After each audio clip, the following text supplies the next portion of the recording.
Hello, another little bonus tool that I want to share with you. This comes from ACT, Acceptance and Commitment Therapy. It's called the Choice Point.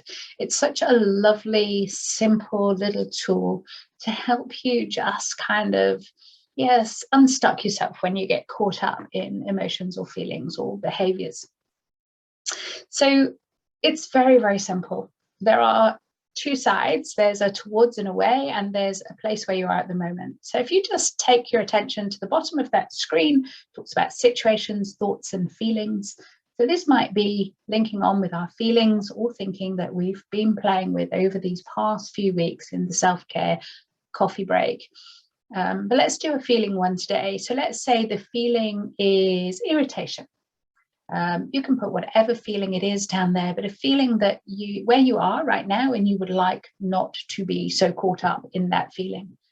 Now, of course, you have a range of tools that you can use with emotions, with breathing, with havening that we've already shared. Some people love the logic of this in the understanding, working with the head base in more of an overt way. And it can be good to have a set of behaviors or plans of action that you are going to do or stop doing. And that's what this is. So if you come down to the left-hand side, what we're going to think about here is all the things you're doing that take you away from where you want to be.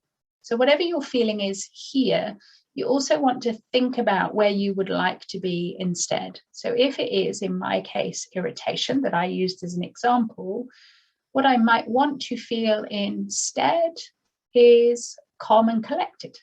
So I would have my calm and collected up here towards, and the irritation down here is where I am right now, and I'm making a choice. What do I do that keeps me in irritation? Am I thinking about things too much? Am I telling the same story? Am I getting triggered into previous emotional reactions? Am I going and seeking out? So let's take conspiracy theorists at the moment on internet, maybe a little bit controversial, but I'm not going to apologize. It's the reality for many people. And that by reading those posts, it is making people more irritated. So reading the post would go across here as something that I'm doing to keep me away from where I want to be feeling. And you will have a nice list of actions down here that you might not have been aware of that you were actually doing on a day by day or even hour by hour basis that keep you hooked on that old emotion. In my case, it was irritation. Does that make sense? So you're going to come up with a nice little list of things here of all the ways you are basically keeping yourself hooked. And it's not about judgment or criticism or blame. It's just about being real. There's another side here towards calm and collected of where you want to be. What are all the behaviors that would help you to move towards what you wanted? So if we go back to the conspiracy theorist, it might be that actually I disconnect from some of those people on Facebook. It might be that I come off of Facebook completely for a while. It might be that I choose not to open or read any posts that I think might be part of that conspiracy theory that is making me irritated. It might be about what can I do to unhook? So it might be that I deliberately use some of the tools we've been playing with over this series of self-care coffee breaks. It might be that I will set an alarm to do my breathing every hour. It might be that I will spend some time doing havening or heart spiraling.